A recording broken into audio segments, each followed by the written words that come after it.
आरा के circuit house में retired colonel भोला शंकर यादव ने प्रेस वार्ता किया। इस दौरान उन्होंने कहा कि वर्तमान में मैं विश्व की सबसे बड़ी पार्टी बीजेपी का सदस्य हूं एवं संदेश क्षेत्र में जनसंपर्क कर रहा हूं ताकि लोगों की मूलभूत समस्याओं से अवगत हो सकूं एवं यदि मेरे दल ने मौका दिया तो जनप्रतिनिधि के तौर पर उनका समाधान करने का भरपूर प्रयास करूंगा।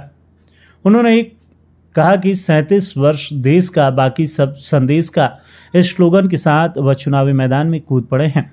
इसकी जानकारी उन्होंने प्रेस कॉन्फ्रेंस कर दी। उन्होंने बताया कि संदेश विधानसभा में सड़कों की त्वरित मरम्मत, बिजली की सप्लाई में बढ़ोतरी, शिक्षा और स्वास्थ्य सुविधा में सुधार की आवश्यकता पर बल दिया, साथ ही सामाजिक सौहार्द बनाए रखने पर विशेष जोर दिया। उन्होंने बातचीत के क्रम में बताया कि संदेश प्रखंड के भटौली गांव के एक साधारण से कृषक परिवार में जन्म लेकर अपने ही गांव के विद्यालय में पढ़ाई की। जब आरा के जैन कॉलेज में पढ़ रहा था तभी सेना में भर्ती हो गया। थोड़े ही दिनों में सेना में अधिकारी के रूप में चयनित होकर 1997 में 2 वाई लेफ्टिनेंट बनकर तोपखाना रेजिमेंट में चला गया। अपने लगन और मेहनत के बदौलत एक कर्नल बनकर सेवानिवृत्त होकर अपने क्षेत्र के विकास में अपना योगदान देने का फैसला लिया।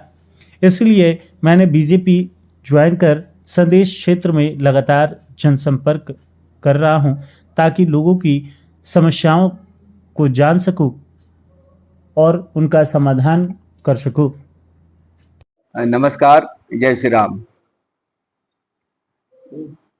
मैं अपने छात्र जीवन में अपने कुछ आदर्शों से प्रेरित हुआ। छात्र जीवन के दौरान मैं यहीं आरा में जैन कॉलेज का जब मैं छात्र था तो यादव लॉज में रहता था। वहाँ बड़े बड़े नेता हमेशा आया करते थे।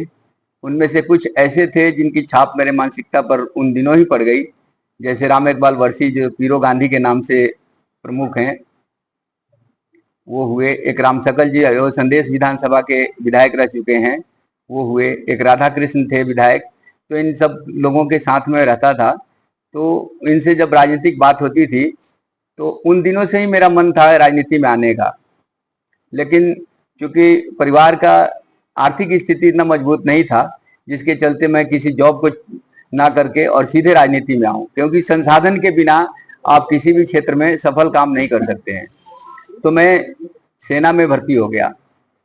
सेना में भर्ती होने के बाद मैं वहां पर कमीशन अफसर बन गया और मैं 1993 में सेकंड लेफ्टिनेंट के लिए चयनित हो गया।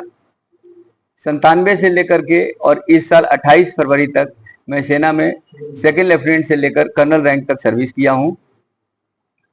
सेना में जो सबसे ज्यादा चीजें जो हमें प्रेरित किया है वो इंटेग्रिटी और लॉयल्टी, मतलब वफादारी जो है वो 100% होनी चाहिए। आप जिस काम में जाते हैं उसमें आपकी वफादारी 100% होनी चाहिए।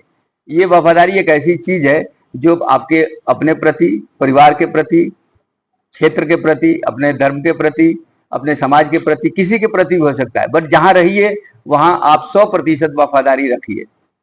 तो ये 100% वफादारी का जो चीज है, ये ऐसी चीज है जो आदमी को प्रेरित करता है हमेशा आगे बढ़ने के लिए, क्योंकि जिसके पास 100% वफादारी होती है उसको सपोर्ट करने के लिए बहुत सारे लोग मिल जाते हैं। तो मुझे भी ऐसा लगा कि अब समय आ गया है जब मैं अब राजनीति में आकर के कुछ मूलभूत चेंजेस ला सकता हूँ, जो हमारे मन में तब से बढ़े हुए हैं कि ये चीज अच्छा होना चाहिए। तो मैं सेना के सर्विस 37 साल करने के बाद जो बचा हुआ जीवन है वो मैं संदेश क्षेत्र के लिए न्यौछावर करने का फैसला लिया और इसमें बहुत सारे लोगों का सहयोग भी मिल रहा है। मैं क्षेत्र में हर जगह घूम रहा हूँ। भारतीय जनता पार्टी जो श्यामाचंद्र मुखर्जी की पार्टी है, पंडित दीनदयाल जी का जिसमें आदर्श है, जो देश की एकता, संविधान की एकता और बाकी पूरे मानव को एक समष्टि के रूप में लाने के लिए हमेशा प्रेरित करता है। तो मुझे लगा कि भारतीय जनता पार्टी जो सबसे बढ़िया पार्टी है और मैंने इसी की सदस्यता ली है।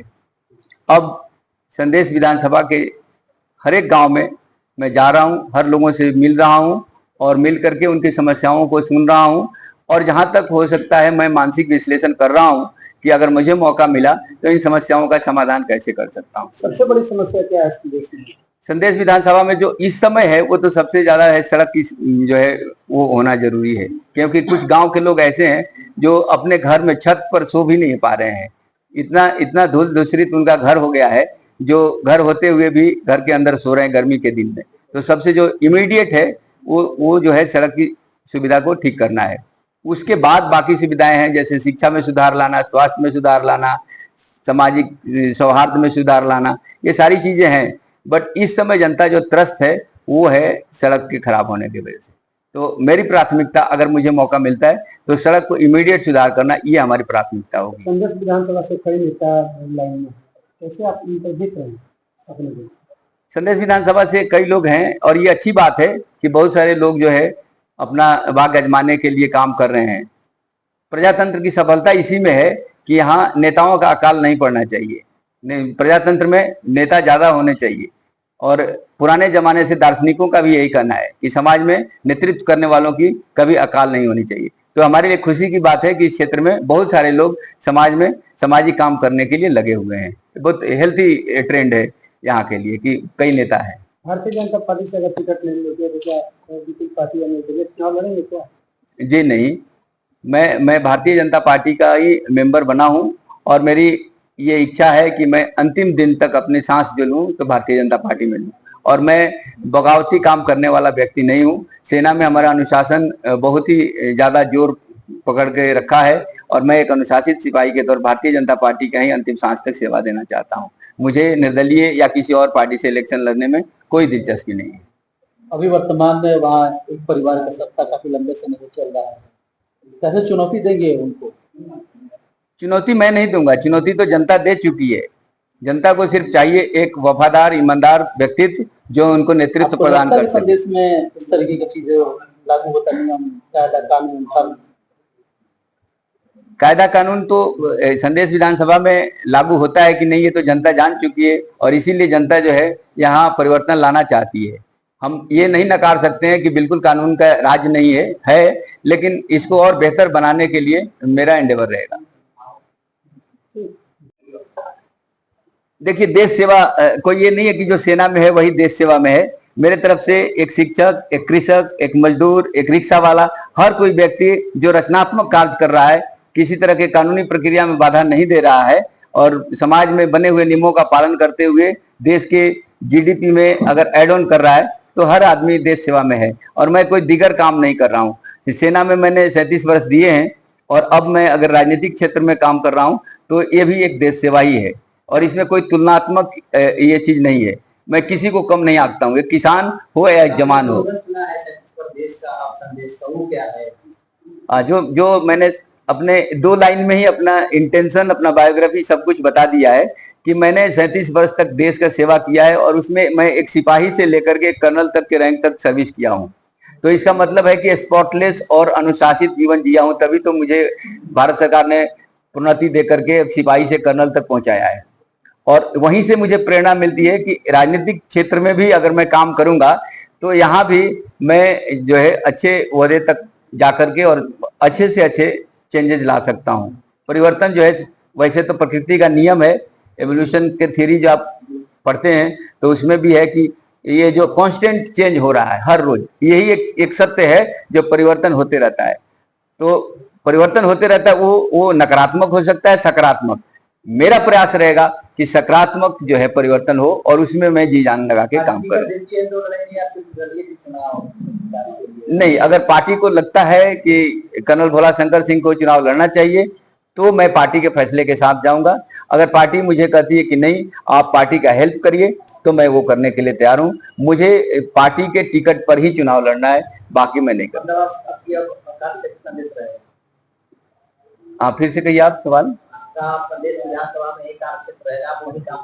हाँ, अभी जो है संदेश विधानसभा मेरे लिए प्राथमिक ये है, मैं वहीं का निवासी हूँ संदेश विधानसभा का।